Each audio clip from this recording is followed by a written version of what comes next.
Assalamualaikum warahmatullahi wabarakatuh. Bertemu kembali dengan Ustazah. Alhamdulillahirrabbilalamin. Pada kali ini Ustazah akan menyampaikan mata pelajaran Bahasa Jawa kelas 2 di semester ganjil ya. Semester 1 ini tentang bab wayang Punokawan. Kemarin Ustazah sudah menyampaikan tentang Pandawa ya, anak-anak minggu lalu ya. Nah, sekarang Ustazah akan menyampaikan mengenai Punokawan. Siapakah Punokawan itu? Artinya apakah? Dan siapa saja yang ada di nama-nama Punokawan berikut ini nanti. Maka sebelum pelajaran dimulai, marilah kita berdoa terlebih dahulu dengan melantunkan bacaan basmalah. Bismillahirrahmanirrahim. Nah, sekarang anak-anak bisa duduk dengan tenang. Simak baik-baik pelajaran bahasa Jawa kali ini bersama orang tua kalian ya.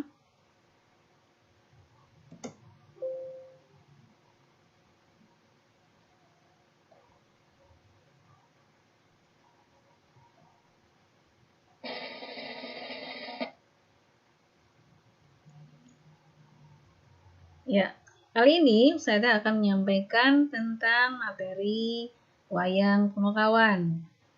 Kemarin saya sudah menyampaikan tentang Pandawa, sedangkan sekarang pada minggu kedua ini Ustazah akan menyampaikan materi tentang Punokawan. Punokawan ini adalah teman atau seseorang atau beberapa orang yang selalu menemani para kesatria Pandawa ketika mereka bertapa atau bepergian keluar dari kerajaan masing-masing. Nah, siapakah mereka? Mari kita simak bersama.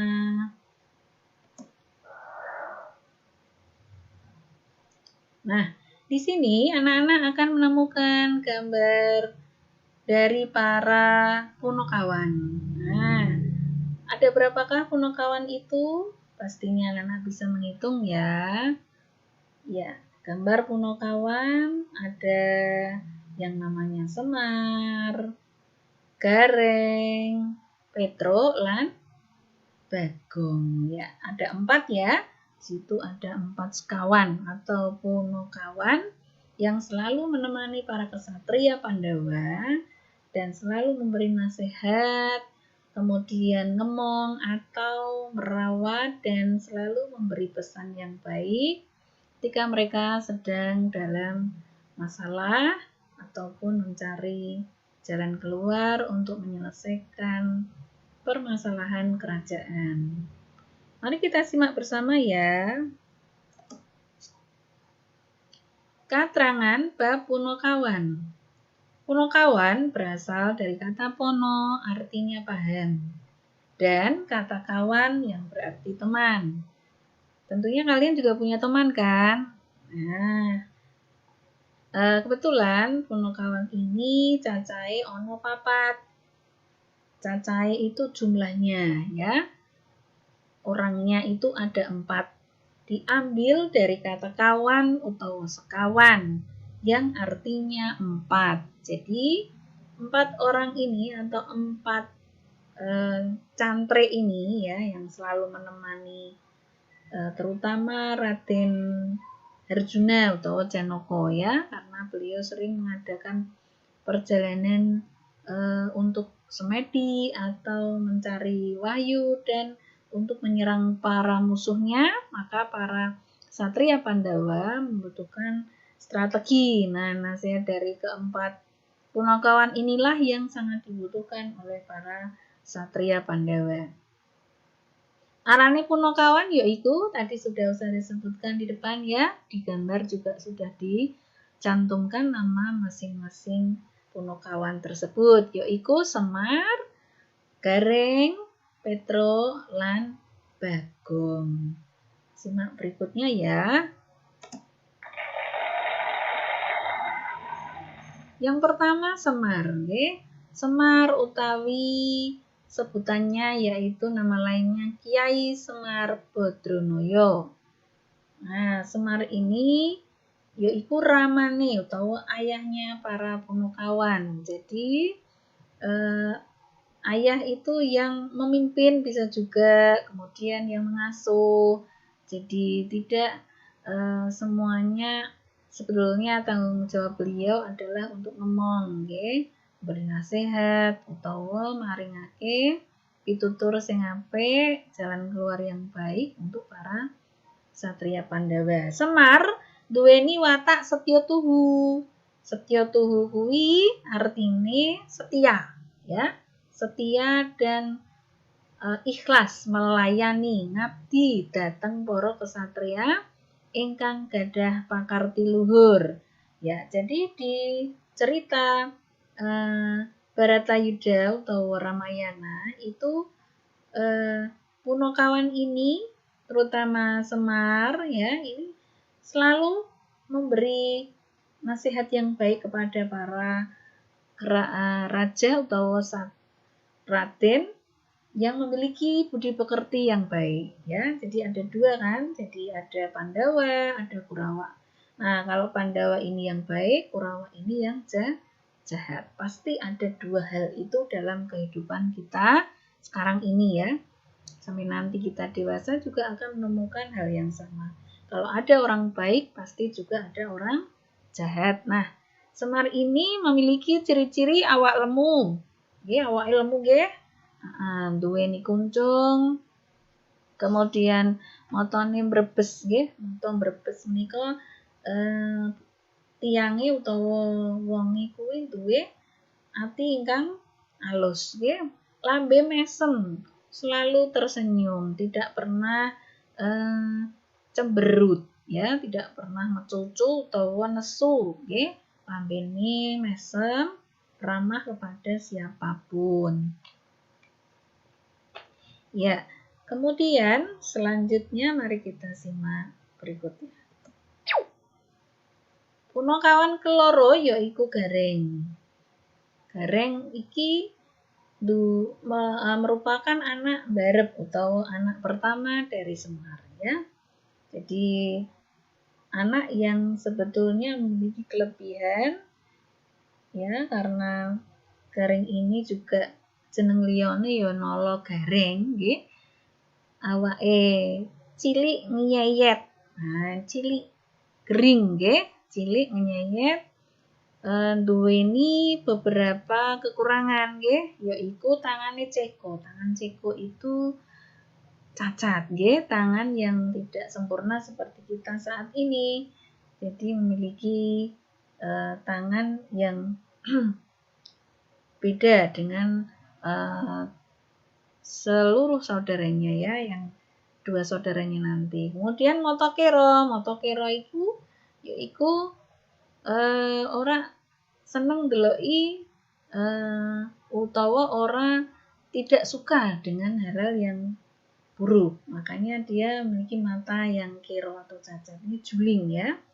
Matanya selalu tidak mau melihat hal-hal yang tidak baik. Kemudian sikile gecik utawa pincang ya. Kalian bisa melihat dari cara dia berdiri ya, di situ kakinya satu menapak, satunya lagi menggantung. Nah, inilah yang merupakan keistimewaan dari kelebihan dari Nala Gareng atau Gareng, anak nomor 1.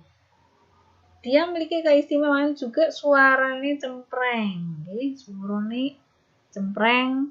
Kemudian cempreng itu kalau berteriak selalu jlerit gitu nggih. Kemudian pusakane duwe senjata kuwi sing ning ikat pinggangnya itu ya, di kebaya atau jariknya itu selalu menempel itu arane petel nggih senjatanya. Mari kita simak bersama selanjutnya. Paraga nomor 3 yaiku Kang Aran Petro. Petro salah sijine Punakawan utawa Punakawan anake Semar nggih. Adine Gareng, kakange Bagong. Dadi dheweke kuwi ana ing tengah-tengah anak sing tengah-tengah. Nggih. Jeneng liyane dawala utawa kantong bolong. Nggih. Ciri-cirine yaiku ciri-ciri badannya irunge dawa. Nggih, ciri-ciri khas dari Petruk yaiku irunge dawa, dedege paling dhuwur. Wetenge blending, nggih. Kemudian Petruk paling pinter, nggih. Selain di sini Ustazah membacakan dari materi buku bahasa Jawa kalian, ya. Kalau ingin menambah wawasan bisa kalian simak di halaman 10. Bahasa Jawa, buku paket Aku Bisa Basa Jawa kelas kalih, nggih. Halaman 10 itu ada keterangan rambutnya dikucir. Nggih, ciri-cirinya ada di sini, nggih. Nah, ini rambutnya dikucir, ya. Kemudian Petruk paling pinter nembang, paling pinter nyanyi, nembang kuwi nyanyi utawa nglagon. Petruk watake jujur, luwih sopan tinimbang utawa daripada Gareng dan Bagong. Ingat ya ciri-cirinya. Kemudian pusakane yaiku kapak. Kalian pernah lihat kapak ya? Nah, itulah yang selalu ada di belakang kenditnya atau jari ini, selalu dia membawa kapak ketika beliau melakukan perjalanan, apalagi ketika beliau menemani para satria Pandawa bepergian. Kita simak berikutnya ya. Nah, berikutnya yang paling terakhir yaitu Punakawan nomor 4, Bagong. Nah, ini ya.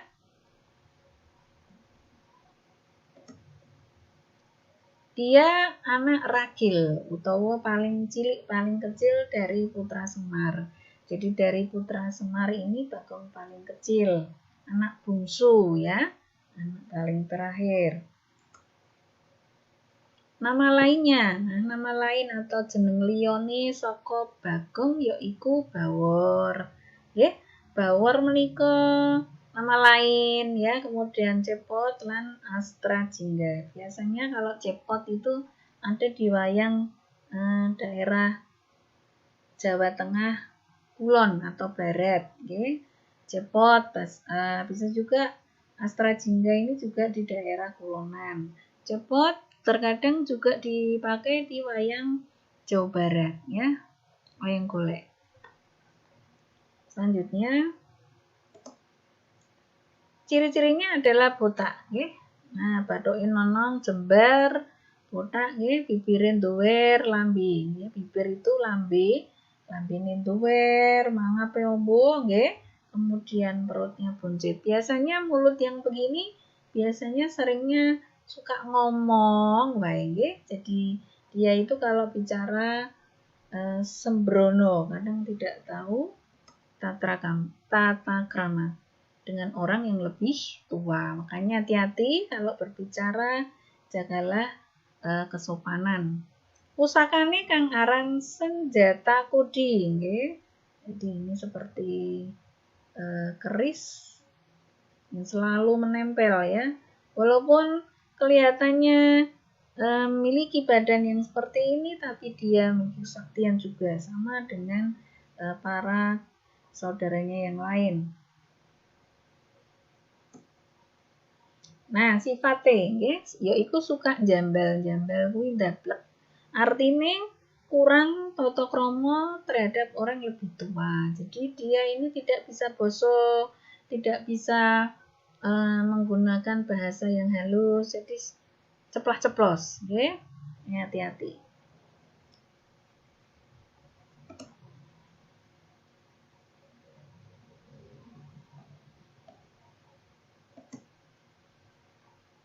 Ini ya, saya tekankan di sini. Diingat-ingat sifat-sifat dari para. Nah, materi terakhir sudah selesai. Jadi dari Semar, kemudian Gareng, Petruk, lan Bagong sudah selesai. Nah, saatnya anak-anak menerima gladen utawa tugas saking Ustazah. Yang pertama, isenono cecek-cecek iki. Cecek-cecek kuwi titik-titik nggih, titik-titik seperti. Ya, anak-anak, tugas terakhir pada bahasa Jawa kali ini yaitu gladen atau tugas yang nanti akan anak-anak kerjakan dan anak-anak serahkan pada ustazah, yaitu ada 2 soal. Yang pertama jawaban singkat ya. Yang pertama ini soal nomor 1 sampai 5, kalian bisa tulis di buku tulis. Kemudian kalian isi lalu difoto. Kemudian kirim japri ke ustazah kelas masing-masing. Kemudian tugas kedua yaitu tindakno maca patitis membaca teliti bab rangkuman ana ing halaman 12 nggih. Halaman 12 basa Jawa buku paket yang tidak punya bisa fotokopi, kemudian direkam ya, setelah dibaca sudah lancar, kemudian direkam ya. Pada saat membaca itu kalian rekam suara kalian, kemudian kalian kirim dalam bentuk voice note. Itu saja ya tugas kali ini, semoga bermanfaat ya, kemudian anak-anak bisa memahaminya sampai kepada anak-anak sehingga bertambah ilmunya. Saya juga bersyukur pada Allah SWT sehingga selesai sudah tugas bahasa Jawa, mata pelajaran bahasa Jawa kali ini. Semoga bermanfaat.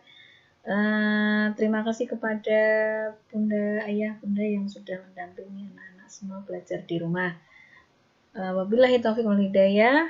Wassalamualaikum warahmatullahi wabarakatuh.